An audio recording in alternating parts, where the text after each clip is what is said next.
টক টক ঠক ঠক। হ্যালো 2025 সালের এসএসসি পরীক্ষার্থী বন্ধুরা, শুভেচ্ছা নিও।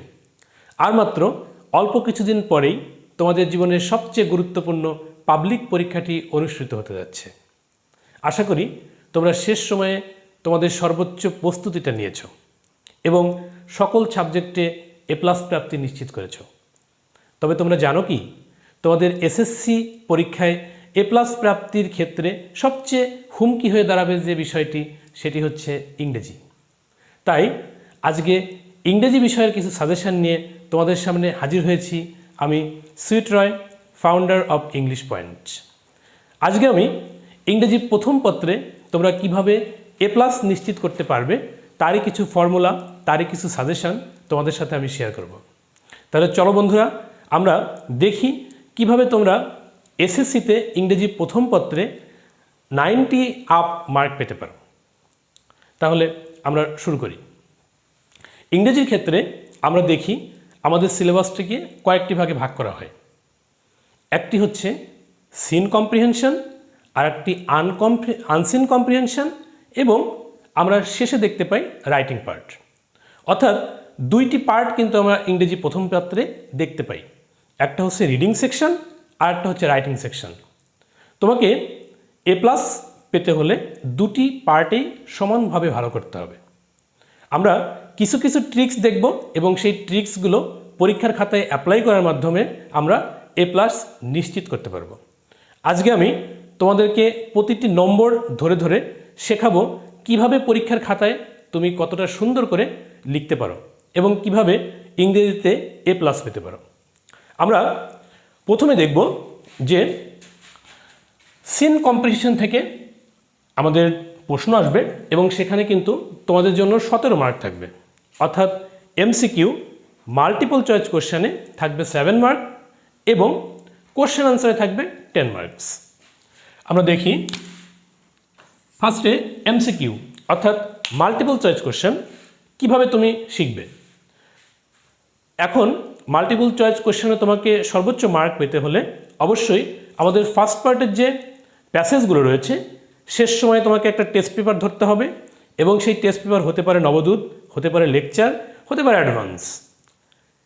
এই টেস্ট পেপারগুলো থেকে ইম্পর্ট্যান্ট যে 10টি বা 15টি প্যাসেজ রয়েছে সেই প্যাসেজগুলোর এমসিকিউ পোর্শন অর্থাৎ মাল্টিপল চয়েস কোশ্চেন তোমাকে খুব ভালোভাবে সলভ করতে হবে। এই যে তুমি যখন এমসিকিউ সলভ করবে অনেকগুলা, তখন কিন্তু তোমার কাছে এই এমসিকিউটা একেবারেই খুব সহজ মনে হবে এবং প্রশ্নগুলোও কিন্তু দেখা যায় এখান থেকে প্রতিবার এসএসসি পরীক্ষায় রিপিট থাকে। তুমি যখন এই প্রশ্নগুলো পড়বা তখন কিন্তু পরীক্ষার হলে তুমি ইজিলি এই এমসিকিউতে মার্কগুলো অ্যাকোয়ার করতে পারবা। তাহলে আমরা এমসিকিউর ক্ষেত্রে প্রচুর পরিমাণ প্র্যাকটিস করব আমাদের টেস্ট পেপারস। যদি আমরা ইম্পর্ট্যান্ট প্যাসেজগুলো বুঝে বুঝে প্র্যাকটিস করতে পারি তাহলে কিন্তু আমরা এমসিকিউতে 7-এর মধ্যে 7ই পেতে পারবো। দেন আসি আমরা কোশ্চেন আনসার। কোশ্চেন আনসারে হিউজ মার্ক 10 মার্কস। তবে কোশ্চেন আনসারে কিন্তু আমরা একটা বদ্ধমূল ধারণা রাখি যে আমরা বোধহয় প্যাসেজ থেকে তুলে দিয়ে আসলেই আমরা সম্পূর্ণ মার্কটা পেয়ে যাব। এ বিষয়ে আমার একটা খুব সুন্দর কথা মনে পড়ছে। আমার একটা স্টুডেন্টকে জিজ্ঞাসা করলাম, আচ্ছা তুমি এই কোশ্চেন আনসারের ব্যাপারে কী ভাবছো? তো সে আমাকে উত্তর দিল, স্যার যদি থাকে নসিবে আপনি আসিবে। অর্থাৎ যদি কপালে থাকে তাহলে এমনি সে নাকি কোশ্চেন আনসারে 10 মার্কস পেয়ে যাবে। অর্থাৎ এক্ষেত্রে সে কী করবে, যে প্যাসেজটা থাকবে সিন প্যাসেজ, সে সেখান থেকে কপি করবে। পুরোটাই কপি করলে কিন্তু কোনোভাবেই সম্পূর্ণ মার্ক পাওয়া যাবে না। তোমাকে অবশ্যই কোশ্চেন আনসারে এসে সৃজনশীলতার পরিচয় দিতে হবে, অর্থাৎ ফ্রি হ্যান্ডে লিখতে হবে। কোশ্চেনগুলোকে বুঝে ভার্বটা ঠিক রেখে তোমাকে ফ্রি হ্যান্ডে খুব সুন্দর করে লিখতে হবে। তাহলেই শুধুমাত্র তুমি এই কোশ্চেন আনসারে 10-এর মধ্যে 10ই পেতে পারো। এখানে তোমার কোনো মার্ক কাটা হবে না। যদি তুমি সুন্দরভাবে লিখতে পারো তাহলে এই কোশ্চেন আনসারের সবগুলো মার্কে তুমি অ্যাকোয়ার করতে পারো। এজন্য আমাদের যে কোনো একটি টেস্ট পেপার নিতে হবে এবং টেস্ট পেপার থেকে আমরা কি করব, অনেক প্র্যাকটিস করব। যেটা কোশ্চেন আনসার পার্ট আছে সেই পার্ট থেকে আমরা প্রচুর পরিমাণ প্র্যাকটিস করার ফলে আমরা এই পোর্শনটাতে কিন্তু আমরা 10 মার্কই পেতে পারি। অর্থাৎ এমসিকিউ এবং কোশ্চেন আনসারের জন্য আমরা অবশ্যই টেস্ট পেপারের যে ইম্পর্ট্যান্ট প্যাসেজগুলো আছে সেগুলো অবশ্যই আমরা প্র্যাকটিস করব। এরপর আমরা চলে আসব সিন কম্প্রিহেনশন 2-তে। সিন কম্প্রিহেনশন 2তে এসে আমরা দেখব গ্যাপ ফিলিং উইদাউট ক্লুজ আছে। তো গ্যাপ ফিলিং উইদাউট ক্লুজটাও কিন্তু আমাদের সিন প্যাসেজ থেকে আসবে। তাহলে আমরা যদি সিন প্যাসেজটা খুব ভালোভাবে পড়তে পারি তাহলে কিন্তু এই সিন কম্প্রিহেনশন থেকে আমরা কিন্তু গ্যাপ ফিলিং খুব সহজেই করে ফেলতে পারবো।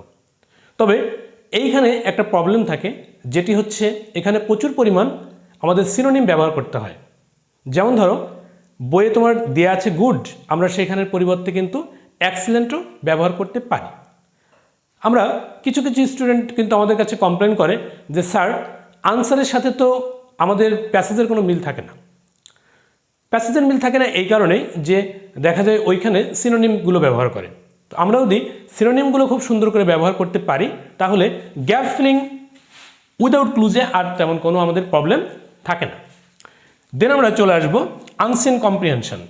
অর্থাৎ আনসিন কম্প্রিহেনশনে এসে আমরা দেখব ফার্স্টেই ইনফরমেশন ট্রান্সফার অর্থাৎ ট্যাবল।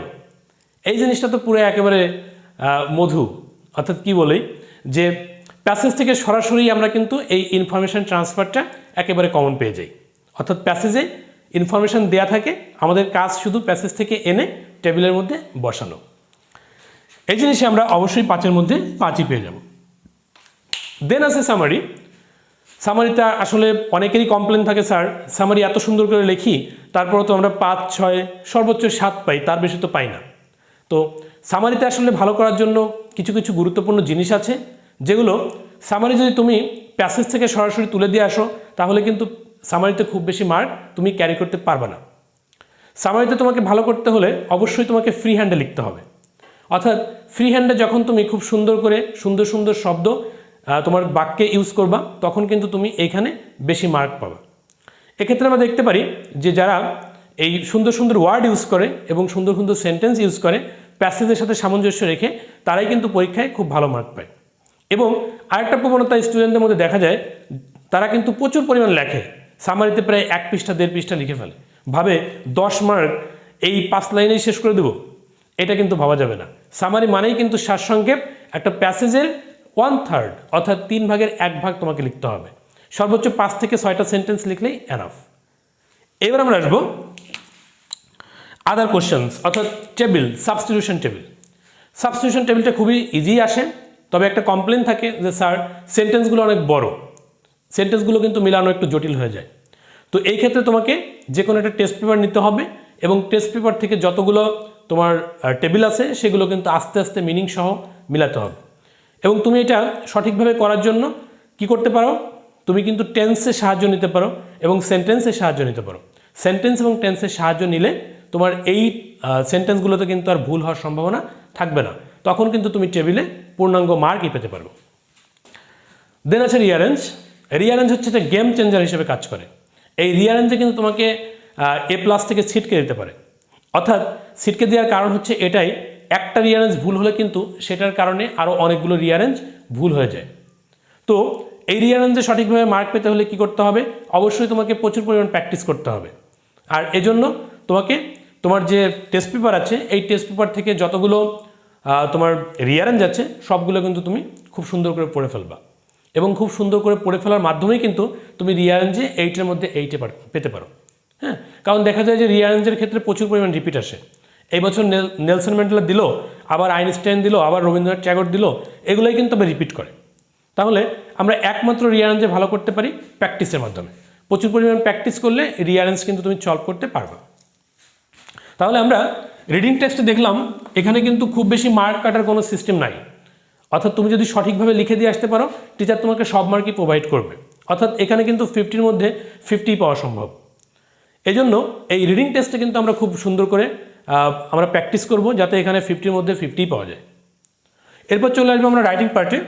রাইটিং পার্টের মোস্ট গুরুত্বপূর্ণ একটা জিনিস হচ্ছে প্যারাগ্রাফ। অর্থাৎ প্যারাগ্রাফ, এক প্যারা একটা গ্রাফ আঁকতে হবে। অর্থাৎ প্যারাগ্রাফ হচ্ছে একটা আইডিয়াকে সুন্দরভাবে ছোট করে একটা আইডিয়াকে মানে একেবারে সম্পূর্ণভাবে ব্যাখ্যা করতে হবে, তবে সেটার সাইজ হবে খুব ছোট। খুব ছোট বলতে তোমার এইখানে 5টি কোশ্চেন থাকবে, সেই 5টি কোশ্চেনের আনসারের মাধ্যমে কিন্তু তোমাকে এই প্যারাগ্রাফটা খুব সুন্দর করে লিখতে হবে। এবং প্যারাগ্রাফ কিন্তু খুব ছন্দবদ্ধ হতে হবে এবং সুন্দর হতে হবে। প্যারাগ্রাফের ওয়ার্ডগুলো কিন্তু ইউনিক হতে হবে। দেখা যায় ইউনিক হলেই কিন্তু তুমি একমাত্র প্যারাগ্রাফে খুব বেশি মার্ক পেতে পারো। অনেকে কিন্তু তাবিজ দিবে যে তোমার একটা প্যারাগ্রাফ পড়লে 40টা প্যারাগ্রাফ পারা যাবে, একটা প্যারাগ্রাফ পড়লে 150টা প্যারাগ্রাফ পাওয়া যাবে। এরকম প্যারাগ্রাফ পড়ে কিন্তু তুমি প্যারাগ্রাফের 10-এর মধ্যে তুমি খুব ভালো মার্ক অ্যাচিভ করতে পারবে না, হয়তো 3, 4, 5 অ্যাচিভ করতে পারবে। ঠিক আছে, তোমাকে প্যারাগ্রাফে ভালো করতে হলে অবশ্যই তোমাকে একটা সাজেশন নিতে হবে এবং খুব বেশি প্যারাগ্রাফ তোমাকে পড়তে হবে না। দেখা যায় যে 2 পার্ট মিলিয়ে 20টা মতো প্যারাগ্রাফ পড়লেই এনাফ। এবং সেখানে কিন্তু তোমার কি করতে হবে, খুব সুন্দর করে ওইগুলা 5-6 বার পড়বা এক একটা টপিক, এবং তারপর তুমি ফ্রি হ্যান্ডে তোমার মতো করে লেখো, তাহলেই কিন্তু পর্যাপ্ত মার্ক পাওয়া সম্ভব। কারণ একেবারে ফ্রি হ্যান্ডে লিখতে গেলে সেখানে গ্রামেটিক্যাল মিস্টেক হতে পারে, সেখানে কিন্তু তোমার শব্দগুলো অন্যরকম হতে পারে, লোম মানের শব্দ হতে পারে। আর যদি তুমি দেখা যায় যে বারবার পড়ো ওই টপিকটা, তাহলে কিন্তু তোমাকে দেখা যায় বইয়ের কিছু শব্দ তোমার মধ্যে চলে আসবে, এবং সেই শব্দগুলো লিখলে কিন্তু প্যারাগ্রাফে ভালো একটা মার্ক ক্যারি করা সম্ভব। এবার আমরা আসবো স্টোরিতে। স্টোরিকে বলা হয় আসলে মোস্ট আনপ্রেডিক্টেবল আইটেম, অর্থাৎ কমন এটা আসতেও পারে, নাও আসতে পারে। তাহলে কি করতে হবে, তাহলে তোমাকে কিন্তু অবশ্যই এই স্টোরিতে ফ্রি হ্যান্ড লেখার তোমার সিস্টেম জানতে হবে, অর্থাৎ ফ্রি হ্যান্ডে কীভাবে তুমি স্টোরি লিখবা সেটা কিন্তু তোমার কী হবে, তুমি যখন স্টোরিগুলো পড়বা অনেকগুলো স্টোরি পড়ে ফেলবা। স্টোরি পড়লে তোমার মধ্যে একটা গ্রো করবে বানায় লেখার বা ফ্রি হ্যান্ডে লেখার, তখন কিন্তু তুমি স্টোরিটা দেখা যায় তোমার মতো করে লিখে দেবা। এবং স্টোরি তো অনেক সময় থাকে কি যে স্টোরিটা কমন আসে না, হ্যাঁ, তখন মনে হয় স্যার এখন কি করবো, স্টোরি তো কমন নেই। ঠিক আছে, তখন কি করবা, তোমার নিজের মনের মতো একটা গল্প তুমি ওখানে বানায় দিয়ে আসবা, সাজায় দিয়ে আসবা। তবে খেয়াল রাখতে হবে যেন ওই গল্পের অবশ্যই একটা মোরাল থাকে। ঠিক আছে, তাহলে স্টোরির ক্ষেত্রে কিন্তু আমাদের অবশ্যই ফ্রি হ্যান্ডে লেখা শিখতে হবে। দেন আমরা দেখবো গ্রাফ অথবা চার্ট। গ্রাফ এবং চার্ট তোমরা খুব ভালো পারো। ঠিক আছে, গ্রাফ চার্ট আমরা দেখা যায় যে খুব বেশি আসেও না, সাজেশনে দেখা যায় 7 থেকে 8টা পড়লে পরেই একেবারে ডিরেক্টলি কমন চলে আসে। ঠিক আছে, তখন তোমরা কি করবা, এগুলো ডিরেক্টলি পড়ে ওইখান থেকে ফ্রি হ্যান্ডে লিখে দিতে পারো। ঠিক আছে, বা তুমি একটু মেমোরাইজও করতে পারো, দেখা যায় যে ভালো ভালো শব্দ তাহলে তোমার লেখার মধ্যে চলে আসবে, এবং যত ভালো ভালো শব্দ আসবে তত কিন্তু তোমার এই প্লাস প্রাপ্তি নিশ্চিত হবে। ঠিক আছে, তবে গ্রাফ এবং চার্টের ক্ষেত্রে আমরা কিন্তু গ্রাফ চার্ট কিন্তু আমাদের কোশ্চেন পেপারেই দেওয়া থাকবে, আমরা জাস্ট ওইখান থেকে নিয়ে আমরা আমাদের মতো করে ফ্রি হ্যান্ডে লিখে দেবো, খুব সুন্দর করে লিখে দেবো, হাতের লেখা ঠিক রেখে খুব সুন্দর করে লিখে দেবো। দেন আছে হচ্ছে ইনফর্মাল লেটার। ইনফর্মাল লেটার লিখতে হলে তোমাকে যে লেটারের 6টি অংশ আছে, সেই 6টি অংশ কিন্তু তোমাকে ধরে ধরে খুব সুন্দর করে লিখতে হবে। এবং এখানে একটা প্রশ্ন তোমাদের থাকে যে স্যার এই ইনফর্মাল লেটার লেখার সময় আমরা কি 1 পেজে লিখবো নাকি 2 পেজে লিখবো? এখন এটা যদি ইমেইল আসে তাহলে 1 পেজে লেখাই আমার কাছে মনে হয় বেটার হয়। তবে যদি ইনফর্মাল লেটার আসে তাহলে তুমি 2 পৃষ্ঠায় লিখতে পারো। তবে 2 পৃষ্ঠায় লিখতে হলে অবশ্যই তোমাকে বাম পেজ থেকে লেখা শুরু করতে হবে, বাম পেজ থেকে লিখে ডান পেজে যেতে হবে, যাতে তোমার টিচারের পেজ আর টার্ন করতে না হয়। যদি টিচারের পেজ টার্ন করতে হয় তাহলে কিন্তু তোমার মার্ক কমে গেলেও যেতে পারে। ঠিক আছে, তাহলে বাম পেজ থেকে লেখা শুরু করে ডান পেজে গিয়ে শেষ করবা, এবং খুব সুন্দর সুন্দর ওয়ার্ড দিয়ে লিখো। ঠিক আছে, এবং খুবই সুন্দর করে পরিপাটি করে তোমার লেটারটা তুমি লিখে দিও, তাহলে কিন্তু তোমার লেটারে সম্পূর্ণ মার্ক পাওয়া সম্ভব। দেন আসছে ডায়লগ। ডায়লগ আমরা জানি যে ডায়লগ তো ছোটোবেলা থেকে আমরা পড়ি, ক্লাস 6 থেকে ডায়লগ পড়ি। ডায়লগ লেখার নিয়ম তোমরা জানো, তারপরে কিছু কিছু বেসিক নিয়ম আছে, যেমন তোমার যে স্পিকার এবং লিসেনার, সেই স্পিকার এবং লিসেনারকে তোমার একটা জোড়ার মধ্যে রাখতে হয় এবং মাঝখানে একটু গ্যাপ দিতে হয়, তারপরে কিন্তু আবার স্পিকার এবং লিসেনারের কথাটা শুরু করতে হয়। এবং মাঝখানে যে কোলনটা, সেই কোলনটা কিন্তু তোমার খুব সুন্দর করে স্কেল দিয়ে তুমি পেন্সিল দিয়ে ফার্স্টে দাগায় নিলা, যাতে তোমার একেবারে সিরিয়ালে থাকে, দেখতেও সুন্দর লাগে। এবং দেখতে সুন্দর লাগলে তো এমনি টিচাররাও একটু আকর্ষিত হয় এবং তোমাকে মার্ক আরও বেশি দিয়ে দেয়। ঠিক আছে, তো এটাও তোমার এই ডায়লগে কিন্তু অবশ্যই তোমার পরিস্থিতি বুঝে, ঠিক আছে, এবং হাতের লেখা সুন্দর করে এখানে কিন্তু তোমার ডায়লগটা লিখে দিয়ে আসতে হবে, তাহলেই কিন্তু তোমার দেখা যায় ডায়লগে তুমি সর্বোচ্চ মার্ক তুমি পেয়ে যাবে। তাহলে এই ছিল হচ্ছে আমাদের রাইটিং পার্ট এবং তোমার রিডিং টেক্সটে আলোচনা। এবং এটা কিন্তু তুমি দেখা যায় ইংরেজিতে ভালো করতে হলে কয়েকটা বিষয়ের দিকে তোমার খেয়াল রাখতেই হবে। যেমন ফার্স্টে দেখা যায় আমাদের প্রচুর পরিমাণ প্র্যাকটিস করতে হবে, প্রচুর পরিমাণ প্র্যাকটিসের ফলেই কিন্তু তুমি ইংলিশে 80 আপ বা 90 আপ পেতে পারো। ঠিক আছে, এরপর তোমার যে জিনিসটাকে খেয়াল রাখতে হবে স্পেলিং মিস্টেক, অর্থাৎ ইংরেজি টিচাররা কিন্তু তোমার দিকে শকুনের মতো তাকায় আছে, কখন তুমি বাংলা বানান ভুল করবা আর কখন তারা কেটে দিবে। এই স্পেলিং কিন্তু তোমাকে ঠিকভাবে অ্যাপ্লাই করতে হবে। এবং তারপরে যে বিষয়টা আছে গ্রামেটিক্যাল আইটেম, অর্থাৎ যখন তুমি রাইটিং পার্ট লিখবা তখন কিন্তু গ্রামেটিক্যাল মিস্টেক করা যাবে না, যতটা সম্ভব গ্রামেটিক্যাল মিস্টেক কিন্তু অ্যাভয়েড করে চলতে হবে।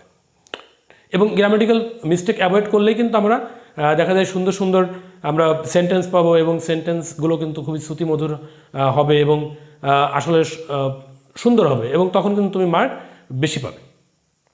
এই বিষয়গুলো কিন্তু অবশ্যই আমাদের লেখার সময় মনে রাখতে হবে। এবং তোমার খাতাটা একেবারে সুন্দর পরিপাটি, হাতের লেখা সুন্দর, হ্যাঁ, সাজানো গোছানো একটা খাতা দেখলে কিন্তু তখন মার্ক তোমার অটোমেটিক্যালি বেড়ে যাবে। তাহলে এইসব বিষয় তোমার মাথায় রাখতে হবে এবং গুরুত্ব দিয়ে কিন্তু পড়তে হবে। এবং সামনের যে কয়টা দিন আছে আমি বলবো তুমি একটা টেস্ট পেপার নিয়ে নাও হাতে এবং বারবার প্র্যাকটিস করো। এই প্র্যাকটিস করার মাধ্যমে এবং হাতের লেখা সুন্দর করার মাধ্যমে এবং বানান থেকে যদি তুমি বানান ভুল থেকে যদি দূরে থাকতে পারো, হ্যাঁ, এগুলোর মাধ্যমে ছোট ছোট কিছু ভুল সংশোধন করেই কিন্তু তুমি ইংলিশে তোমার কাঙ্ক্ষিত গন্তব্য অর্থাৎ ইংলিশে কিন্তু তুমি A+ পেতে পারো। তোমাদের A+ প্রাপ্তি আরও সহজ হোক, সুগম হোক, এই শুভকামনায় আজকে বিদায় নিচ্ছি। সবাইকে শুভেচ্ছা।